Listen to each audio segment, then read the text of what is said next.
to talk to you about something that's really dear to my heart, and something that I think that my fans especially need to hear when they're looking for reasons why they should vote for Biden. Um, I am a member of the LGBTQ community. I came out as bisexual when I was 15 years old. I was one of the fortunate ones who had very accepting parents who were really incredible about it.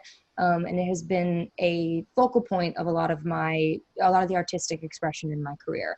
As a result, a huge portion of my fan base are also members of the LGBTQ community. I watch. Halsey, let me just interrupt you. One of the advantages of being old, Yeah. there aren't many, I'd rather be young, but there are advantages, is that I can remember things that took place before you were born. I went to a public school, came from a working class family, and I had a lot of friends. Yeah. Knew a lot of people. Do you know how many people I knew who were open about their sexual orientation?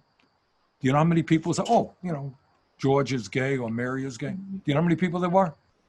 Zero. Yeah. Is that because they weren't people who were gay? Of course.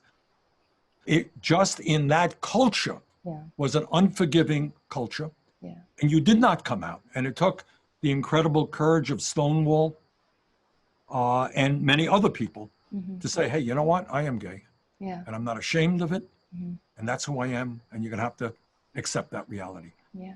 But that is the kind of transition that we've seen. And that is the fight that continues. I know in 1983, I think it was just 2 years after you were elected mayor, you were called on to designate a lesbian and gay pride celebration day acknowledgement, and you did so. And then after that, in 1996, you voted against the Defense of Marriage Act, which was a really hard vote to make at that time. It was. A very hard vote to make at that time. It literally makes me emotional. It puts me on the verge of tears getting to talk to you about it. That amount of courage is completely admirable. You have always been on the right side of history.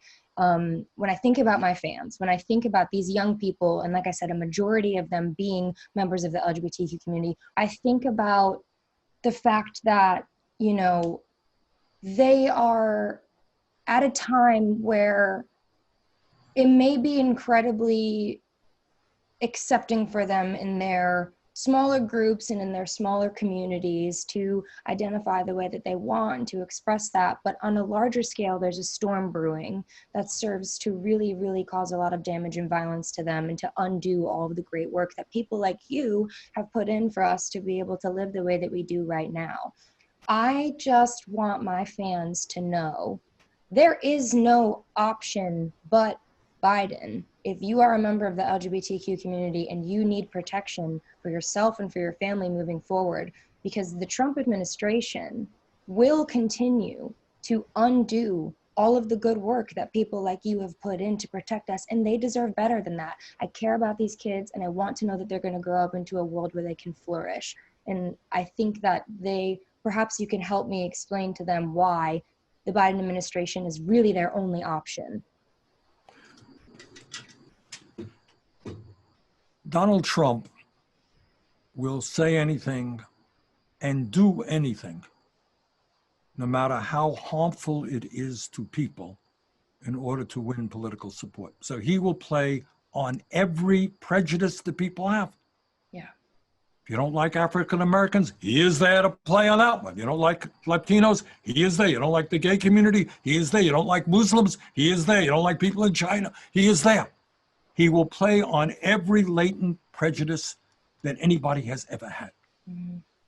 Joe Biden and I will disagree, as I've mentioned to you, on a number of issues, but Joe is a decent human being. He is not a prejudiced human being. Mm-hmm. And he will, I know for a fact, have leaders in the LGBT community around him, helping him develop the strongest policies that he can to make sure that that community flourishes. The idea of being able to continue to move forward is obviously a far greater, I don't want to say selling point, but it really is. And this is, to me, frankly, not a complicated issue. Yeah, I mean, I agree. Our job is to create a society which ends the incredible amount of bigotry that exists, and that we accept, we may like each other or not like each other, that's fine. But we don't need to dislike somebody because their sexual orientation is different than ours, or they where they came from is a different place than where we came from. That's about it. It really demoralizes me sometimes to think that we live in a country that is not only accepting of emotional, physical, and institutional violence against people who are other, not only accepting of it, but actively contributing to it and proud of it and waiting to stand off and stand by, as the president has said. It is really, really demoralizing. So I'm being as calm as I can in this conversation, but I assure you, when we are not on Zoom, I'm on the verge of wanting to shake people and look at them and go, how can you not understand that this is just simply an issue of basic humanity and basic decency?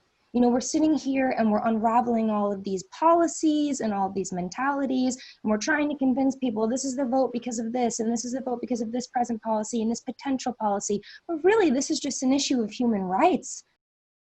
I think that one of the worst things that billionaire culture has done is that has infected the minds of working class people to believe that they are more likely to become billionaires than to end up poor, and that the lower class members of our society from a socioeconomic standpoint are depriving them in some way of resources. And they fail to see from a statistical standpoint that they are closer to those people they consider their enemy than they ever will be in any lifetime to the billionaire that they hope to one day become.